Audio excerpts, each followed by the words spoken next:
To get a clearer picture of the pace of Nigeria's inflation, you just need to visit a local market like this one and try to find out from traders and shoppers alike what the price of goods are now and what they were a couple of weeks ago. So tell me, how much is the price of this stockfish now and how much was it before? Now we say 2,300, but it was 2,000 naira before. The melon you are talking about, we are selling at 100 naira per cup. That is the main cup. We are selling at 120 now.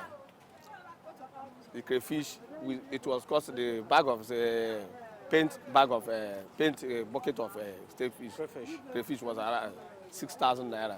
But now it's up to 7,500 naira as of today. Before we sold this poly bag for 10 naira. Now it's 20 naira. We're selling 120 naira now. Well, that gives you a rough sense of just how rapidly the prices of virtually every category of goods here change. The current inflation rate of 18.72% is not only the highest since September 2005, it's the 12th straight month we have seen an acceleration in the inflation rate.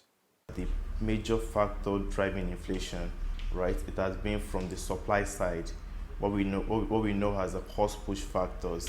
And that's actually due to the fact that we've had foreign exchange rate weakness over the past 1 to 2 years now. And the impact of these weakening exchange rates has been impacting on both food prices in the economy as well as core prices. So for January particularly, the major driver for inflation was due to the upward trending food prices as well as the increasing prices for downstream petroleum products like diesel, like kerosene, as well as LPG, cooking gas, you know, for home, for households. Nigeria is battling one of its worst foreign exchange crises as a result of significant reduction in the country's forex earnings. Its overwhelming dependence on imports has only exacerbated the inflation conundrum, and some are warning the inflation situation might get worse before it gets better. It is still ongoing. Nobody knows what the price of dollar will be by tomorrow. At least we know what it is today. So, and that is why we talk about forecasting. We can simulate data, we can use forecasting method to talk about what can happen in the near future, but we don't have all the information to determine what can happen in the next 24 hours, even as economists. So, but the fact is that inflation rate is still rising, and it may still rise further than what we are experiencing. Not everyone, though, shares that view. We have already reached the peak. We think 18.7%, which we declared in January, is the peak. By February inflation report should be coming out in March.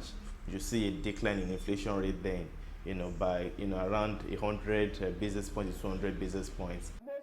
Labor unions in the country are now pushing for a review of the current national minimum wage, which is just around $55. They say the rising inflation has grossly eroded the value of the wage and that it can no longer take workers home. But generally, what people are very much eager to see is some form of stability in the consumer price index. Deji, Badmus, CGTN, Lagos, Nigeria.